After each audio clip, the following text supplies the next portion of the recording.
Chairman. Mr. Gore, first off, congratulations to all of you. And I know each one of you is going to be dedicated and do a great job. Mr. Gore, India's purchase of Russian oil is a significant issue for our foreign policy interests.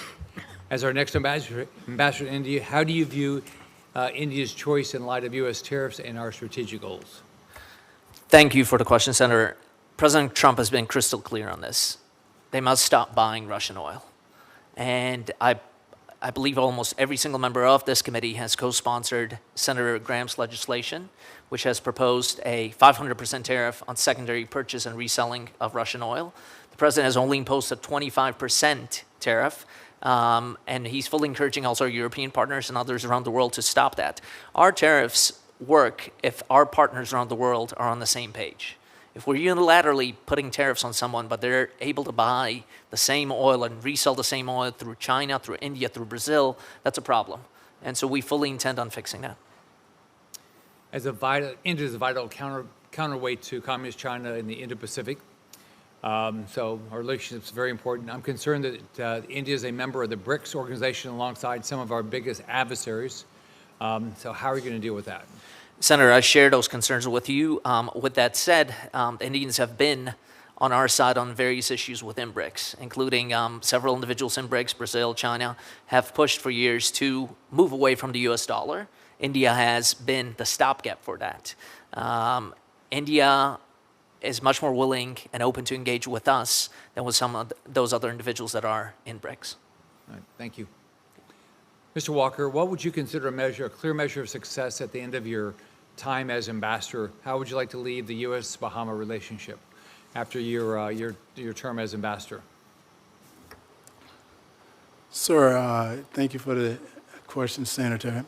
And, I feel a true measure of success because the charge d'affaires, Kim Furnish, and her group in the Bahamas have done an excellent job. And a true measure of success, if I can contain and let the Bahamian people know that we are their country of choice, with China making a large influence in the Caribbean, and we are able to keep China from being too close to the United States because that can become a security risk, and letting the Bahamian people know that we're the country of choice, I think that'll be a measure of success for me. Thank you. Mr. Veprek, for years I've opposed the United Nations Relief and Works Agency choice to categorize Palestinian Arabs as refugees, decades after the conflict that created the refugee situation. No other refugee population is treated this way. I've yet to be told the reason behind this decision. This means Palestinian refugees have to live in camps that become cauldrons of terrorism and violence, and they are never, ever resettled or recategorized.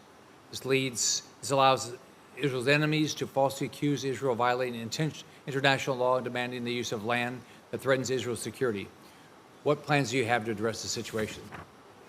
Senator, you raise a very interesting and important point, which is that the definition of refugee that UNRWA applies with regard to certain Palestinians is not the same as the definition of refugee that's applied more generally when it comes to other international instruments. I would note that the United States has drastically adjusted its engagement with UNRWA recently. And so when it comes to looking at whether and how the United States will continue to assist in Gaza and Palestinian territories, we're going to have to consider what partners we engage with there. Thank you, Mr. Holzhauer.